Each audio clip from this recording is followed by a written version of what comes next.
भारत के साथ पाकिस्तान ने सीजफायर की तरफ कदम आगे बढ़ाया और सीजफायर हो भी चुका है, लेकिन अंदर खाने जो गृह युद्ध के हालात पाकिस्तान में छिड़े हुए हैं उसका क्या। सिंध प्रांत के लोग अलग नाराज हैं, गिलगित बाल्टिस्तान के लोग अलग सड़कों पर आकर प्रदर्शन कर रहे हैं, और बाकी आप जानते ही हैं कि बलूचिस्तान में भी विरोधी प्रदर्शन जो है वो लगातार तेज होते जा रही हैं। हालांकि इन सब के बीच एक बड़ी खबर सामने आई और वो ये कि बलूचिस्तान में एक हिंदू लड़की असिस्टेंट कमिश्नर बनी। कशिश चौधरी उनका नाम है, और उसके बाद से बलूचिस्तान के आम लोगों को एक नई उम्मीद जगी है कि शायद हमारा भी भला हो सकता है। आज बलूचिस्तान के भविष्य को लेकर, पीओके का क्या होगा, इन सारी चीजों को लेकर बात करने के लिए मेरे साथ सुप्रीम कोर्ट के वरिष्ठ अधिवक्ता अश्वनी उपाध्याय मौजूद है। सर, सबसे पहले तो मैं आपसे ये समझने की कोशिश करूंगी कि जैसे कशिश चौधरी से शुरुआत कर लेते हैं। कशिश चौधरी असिस्टेंट कमिश्नर बनी तो मैंने उन पर एक खबर की थी कि भाई आम बलूचियों को बड़ी उम्मीदें हैं उनके साथ, तो किसी ने उस पर लिखा कि ये असिस्टेंट कमिश्नर क्या कर लेगी, पाकिस्तान का प्रधानमंत्री तो कुछ कर नहीं पाता है सेना के सामने, तो ये बड़ी छोटी बात है। लेकिन फिर भी मैं समझना चाहूंगी कि बेसिकली बलूचिस्तान में अब चल क्या रहा है और क्या गृह युद्ध जैसे हालात हैं पाकिस्तान में? बलूचिस्तान में बिल्कुल गृह युद्ध जैसा हालात हो रखा है। बलूचिस्तान के लोग एकदम इस समय आर पार की लड़ाई लड़ रहे हैं, और मुझे लग रहा है कि इस बार 15 अगस्त के पहले पहले जब हम लोग अपनी स्वतंत्रता दिवस मनाएंगे, उसके पहले पहले बलूचिस्तान भी स्वतंत्र हो चुका होगा। वैसे तो बलूचिस्तान वालों ने अभी से मनाना शुरू कर दिया है। हाँ। और वो पूरी दुनिया से कह भी रहे हैं कि भाई हमारा अलग से फ्लैग है, हमारा उनका जो फ्लैग भी आया वो भी लगभग सैफरन कलर का ही आया है, उन्होंने किया है।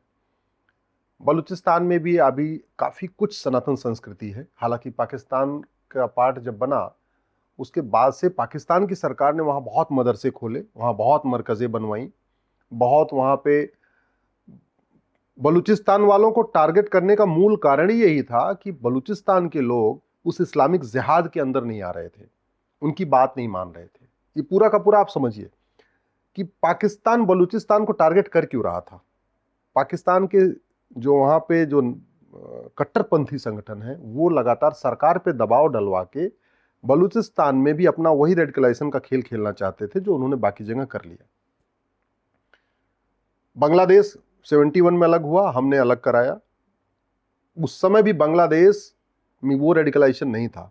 ये दुर्भाग्य की बात है कि बाद में वो रेडिकलाइजेशन हो गया, और आज कई बार तो पछतावा भी होता है कि हमारे 20,000 सैनिकों ने बांग्लादेश को बनवाने में अपनी जान दिया था, अपना बलिदान दिया था, वो बलिदान भी व्यर्थ हो गया। अब बलूचिस्तान अपनी अलग मांग कर रहा है, बलूचिस्तान भारत से मदद भी मांग रहा है। हम लोग चाहते भी हैं बलूचिस्तान की मदद करना, लेकिन एक बात हमें ध्यान रखना पड़ेगा कि हमें बांग्लादेश से सीखना पड़ेगा। हमने बांग्लादेश की मदद किया, बांग्लादेश को अलग कराया। पाकिस्तान जो वहाँ पे इतना मतलब वहाँ के लोगों को मार रही थी, हत्या कर रही थी, बलात्कार कर रही थी, उसका हमारी सेना ने वहाँ पे सहयोग किया जाके, और हमारे 20,000 सैनिक मारे गए। बांग्लादेश तब बना है जाके। अब आज भी हम चाह रहे हैं, लेकिन हमें उस स्वाभाविक सी बात है उस इतिहास से सीखना पड़ेगा कि आज की डेट में बांग्लादेश, हमने बांग्लादेश जिसलिए बनवाया वो तो हमारा सब बेकार हो गया। इवन हम गलियारा तक नहीं चौड़ा कर पाए। जो एक चिकन नेक बना हुआ था, कायदे से उस समय एक मौका था कि हम अपना वो चिकन नेक चौड़ा करके उसको बड़ा कर लेते, और बांग्लादेश की सरकार उस समय मान भी लेती। जो बांग्लादेश भारत से चाह रही थी, स्थिति ऐसी थी, हम जो चाहते वो हम जो चाहते, हम तो अगर 1/3 कहते बांग्लादेश हमें वापस चाहिए तो हमें वापस भी मिल जाता। जो सियालहेट वगैरह जो एरिया था जो बाद में धोखे से चला गया था, जो जोगेनाथ मंडल के कारण चला गया था, हम उसको वापस ले चाहते थे। लेकिन 1971 में इंदिरा जी ने क्या किया, बांग्लादेश बनवाया तो, लेकिन उसके बदले भारत के लिए क्या क्या जरूरी था वो उन्होंने उसका कोई ध्यान ही नहीं रखा। न चिकन नेक को चौड़ा किया, न जो एरिया 4 जिले बाद में चले गए थे उनको वापस लिया, कुछ भी नहीं किया। बलूचिस्तान को बनवाने में हमें मदद करते समय इस बात का ध्यान रखना चाहिए। पहली बात तो ये कि बलूचिस्तान में रेडिकलाइजेशन न बढ़े, इसको हमें बलूचिस्तान के जो लोग हैं, जो वहाँ पे सरकार बनने वाली है, उससे पहले एक एश्योरेंस लेना चाहिए। क्योंकि जहां भी मदरसा बना, जहां मरकज बनी, वो 10 साल के बाद, 20 साल के बाद, 30 साल के बाद, 40 साल के बाद फिर वहां पे जिहाद होगा ही होगा। तो बलूचिस्तान की सरकार, बलूचिस्तान के लोग भारत से मदद चाहते हैं, भारत उनकी मदद करना भी चाहता है, भारत की जनता भी चाहती है कि बलूचिस्तान अलग हो जाए, स्वतंत्र राष्ट्र बन जाए। लेकिन अभी इस बारे में कोई बलूचिस्तान के जो वहां पे लोग लड़ रहे हैं पाकिस्तान के खिलाफ, उन्होंने कोई एश्योरेंस नहीं दिया कि बलूचिस्तान के मरकजों का क्या होगा, जो पंजाब ने इतने सालों में वहां बनवा दिया। बलूचिस्तान के मदरसों का क्या होगा जो पंजाब ने इतने सालों में बनवा दिया है? एक उसका समाधान करना जरूरी है। जैसे हम लोग बार बार पीओके की बात करते हैं, हमें पीओके लेना चाहिए, पीओके लेना चाहिए। तो पीओके हमें लेना चाहिए, वास्तव में लेना चाहिए, हमारा हिस्सा था, पाकिस्तान उसको ऑक्युपाई कर लिया। लेकिन जब तक पीओके कश्मीर के पास है तब तक पीओके के मदरसों पे हम हवाई हमला करेंगे तो भारत के अंदर का कोई बोलेगा नहीं। तब तक पीओके के अंदर जो मरकजें बनी हुई हैं उन पे हमला करेंगे तो कम से कम भारत के अंदर के लोग नहीं बोलेंगे, अब बोलेंगे तो नीचे के बोलेंगे, कोई बड़ा नहीं है। लेकिन जिस दिन पीओके हमारे पास आ गया और फिर वहां आतंकवाद की फैक्ट्री जो है मदरसा और मरकज, उसके ऊपर भारत सरकार की हमला करेगी तो सारे सेकुलर लोग आके खड़े हो जाएंगे। आप समझ रहे हैं मेरी बात? अल्टीमेटली जिहाद मजहबी उन्माद का अड्डा क्या है? मदरसा और मरकज। बलूचिस्तान में जो हुआ है, जो चल रहा है, जो पाकिस्तान के लिए वहां लोग लड़ रहे हैं, वो कौन है? मदरसे और मरकज के लोग। बांग्लादेश में हिंदुओं के साथ जो कुछ हो रहा है वो कौन कर रहा है? मदरसा और मरकज के लोग।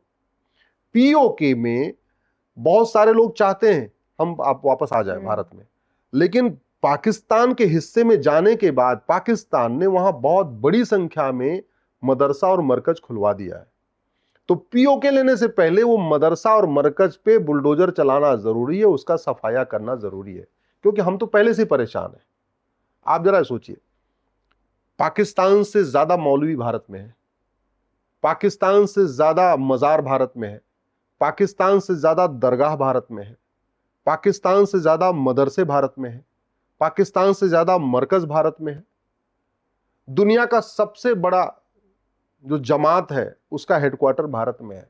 तो हम तो अपने इंटरनल मामलों से इतने घिरे पड़े हैं कि उस पे अगर हम पीओके ले लें और बिना पीओके को साफ सफाई किए, या हम बलूचिस्तान की मदद करें और बिना बलूचिस्तान में जो वहां पे मामला खुद एग्जिस्ट कर रहा है उसको साफ सफाई किए, तो मुझे लॉन्ग टर्म में इसका फायदा नजर नहीं आता।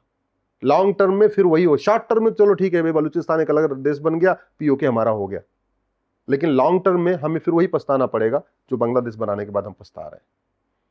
ये मेरी छोटी सी समझ है। मैं बहुत बड़ा कोई रक्षा विशेषज्ञ नहीं हूं, न मैं कोई बहुत बड़ा आर्थिक विशेषज्ञ हूं, न मैं कोई जिहाद का एक्सपर्ट हूं, लेकिन एक सामान्य भारतीय के नाते, एक सामान्य जो मेरी अपनी जो सामान्य बुद्धि है उसके नाते मेरा मानना है कि पीओके तभी लेना चाहिए जब वहां के मदरसे और मरकज कंप्लीट साफ हो जाए। हाँ, मतलब किसी चीज को ले रहे हैं तो उसकी बीमारियों के साथ क्यों ले रहे हैं? क्यों ले? वहीं इलाज करो, फिर वहीं इलाज करो।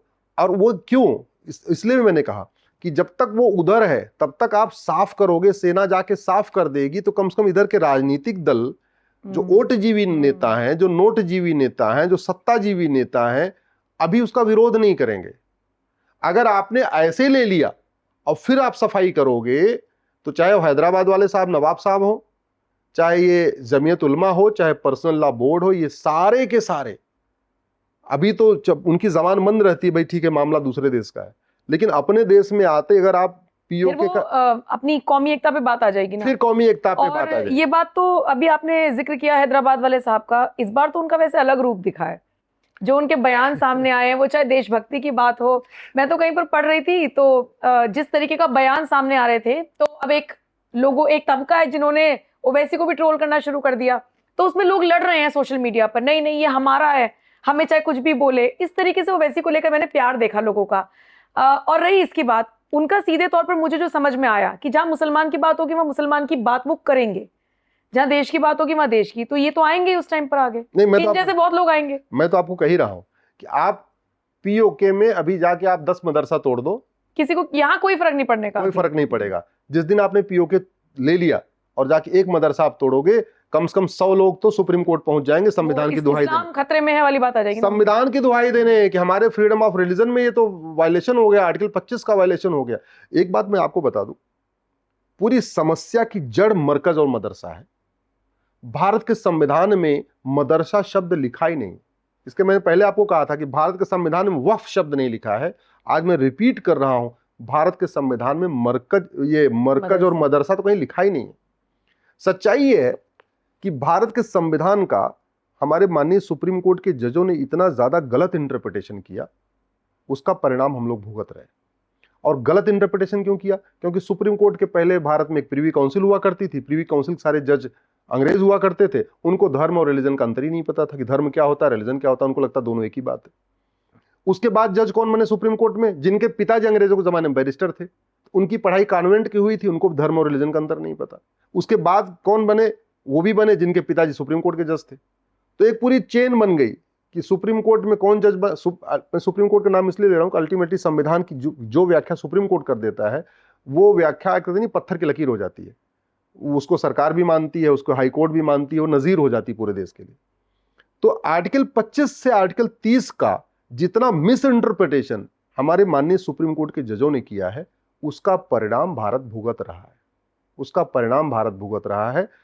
आर्टिकल 27 साफ साफ कहता है कि मजहब को प्रमोट करने के लिए सरकार 1 रुपए खर्च नहीं करेगी।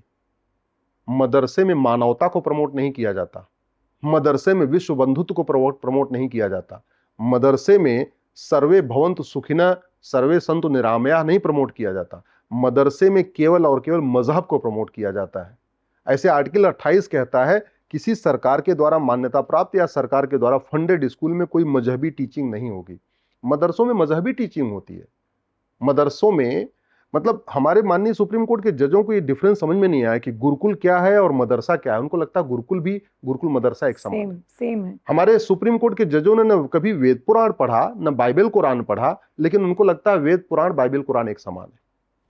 हमारे सुप्रीम कोर्ट के जजों के साथ ने ये बहुत उनके फैसलों में जो हुआ है ना, उससे देश का बहुत बड़ा नुकसान हो रहा है। अब आर्टिकल 30 में लिखा हुआ है कि जो भारत में चाहे माइनॉरिटी हो चाहे मेजॉरिटी हो, वो एजुकेशन इंस्टीट्यूशन खोल सकती है। पहली बात तो सुप्रीम कोर्ट के माननीय जजों ने आज तक माइनॉरिटी कौन होगा इसको डिफाइन नहीं किया, न सरकार से पूछा भैया तुम ये बताओ कि भारत में अल्पसंख्यक कौन है। 1 लाख वाला अल्पसंख्यक कहलाएगा, 10 लाख वाला अल्पसंख्यक कहलाएगा, जिसकी टोटल आबादी 50 लाख है भारत में वो अल्पसंख्यक कहलाएगा, या भारत में जिसकी टोटल आबादी हम कहते हैं 1 करोड़ है वो अल्पसंख्यक कहलाएगा। अल्पसंख्यक कौन कहलाएगा? अल्पसंख्यक तो वो होता है जो एकदम नगण्य हो, एकदम संख्या में नगण्य हो, 4-10 हजार हो, 20,000 हो, 25,000, जैसे बहाई है, पारसी है। ये भी वैसे विडंबना है कि सेकंड लार्जेस्ट मेजॉरिटी हमारे यहाँ माइनॉरिटी है। मैं कहता हूँ माइनॉरिटी की यूनिट करोड़ नहीं हो सकती, बिल्कुल। माइनॉरिटी की यूनिट लाख भी नहीं हो सकती, माइनॉरिटी की यूनिट 100 या 1000 हो सकती है। जो कुछ 100 हो या कुछ हजार हो, उनको माइनॉरिटी कह सकते हैं। कुछ लाख या कुछ करोड़ ये माइनॉरिटी नहीं कह सकते। और ये कैसी माइनॉरिटी है जिसके लिए अलग से सारी चीजें हो रही हैं, प्रिविलेजेस मिल रहे हैं? ठीक है, भारत का संविधान कहता है कि मजहब के आधार पर कुछ भी नहीं चलेगा। न मजहब के आधार पर नियम कानून होगा, न मजहब के आधार पर बोर्ड होगा, न मजहब के आधार पर ट्रिब्यूनल होगा, न मजहब के आधार पर मंत्रालय होगा, न मजहब के आधार पर आयोग होगा, न मजहब के आधार पर लोन होगा, न मजहब के आधार पर आरक्षण होगा, न मजहब के आधार पर वजीफा, कुछ भी नहीं होगा मजहब के आधार पर। और सरकारों ने शुरू किया, चलो सरकारों ने शुरू किया, उनको वोट चाहिए था, लेकिन सुप्रीम कोर्ट ने उस पर ठप्पा लगा दिया। सुप्रीम कोर्ट को कौन सा वोट चाहिए था, सुप्रीम कोर्ट को कौन सा नोट चाहिए था, लेकिन सुप्रीम कोर्ट के जजों ने विदेशी चश्मा लगा के इसको पढ़ा, संविधान को पढ़ा, और सरकारों की कार्रवाई को उन्होंने ठप्पा लगा दिया। अब किसी एक वोटजीवी पार्टी ने मदरसा बोर्ड बनाया, उसके खिलाफ PIL हुई और सुप्रीम कोर्ट ने उस पर ठप्पा लगा दिया, हाँ भाई ठीक, मदरसा बोर्ड बनना चाहिए। अरे कैसे बनना चाहिए? मदरसा मजहब को प्रमोट करता है।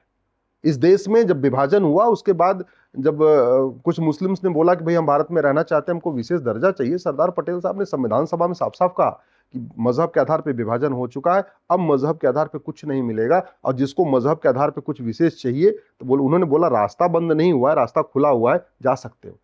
दुर्भाग्य देखिए कि भारत के कि वो कहते अनजाने में कह लीजिए या अनाड़ीपन कह लीजिए, मैं शब्द यूज कर रहा हूं अनाड़ीपन, इसको बहुत गलत मत समझिएगा। अनाड़ीपन के कारण हमारे माननीय सुप्रीम कोर्ट के जजों ने हर जगह आर्टिकल 14 लगा दिया, equality before law, equal protection of law.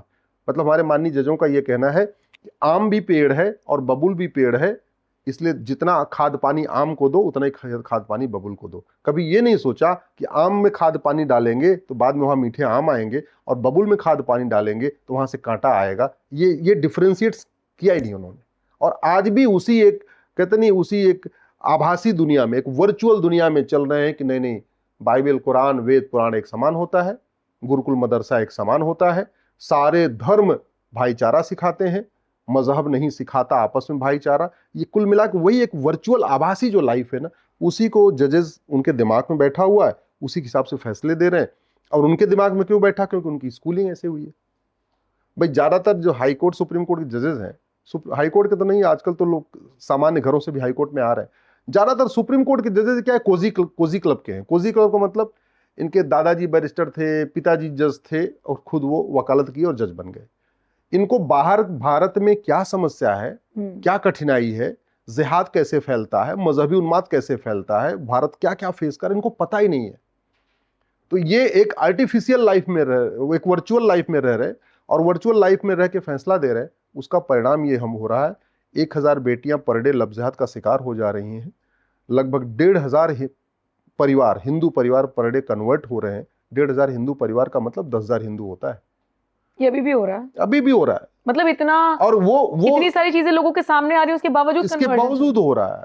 6 crore घुसपैठी आके बैठे हुए, और उनके मानवाधिकार पे इतने दिन से बहस हो रही है। एक दिन के अंदर बोला चाहिए भैया ये घुसपैठी है, मानवाधिकार भारत के मानव का होगा, विदेशी मानव का नहीं होगा। घुसपैठियों को मानवाधिकार नहीं होता, लेकिन उनके मानवाधिकार की चिंता है। धर्मांतरण हो रहा है, घुसपैठ हो रहा है, लव जिहाद हो रहा है, लैंड जिहाद हो रहा है, ड्रग का कारोबार चल रहा है। ड्रग वाले मतलब परिवार बर्बाद हो रहे हैं। फिर कि जो ड्रग स्मगलर उनको मानवता के नाम पे जमानत दे रहे, 9 कुंटल गांजा पकड़ा जा रहा है, फिर भी उनको जमानत देते जा रहे हैं। तो इस भारत की समस्या खत्म करने की बजाय हमारे माननीय सुप्रीम कोर्ट के जजों ने समस्या को उलझाया है, फंसाया है। ये उनके कई फैसले आए, वो मैं नहीं मानता कि उन्होंने जानबूझ के गलत फैसले, जितनी उनकी समझ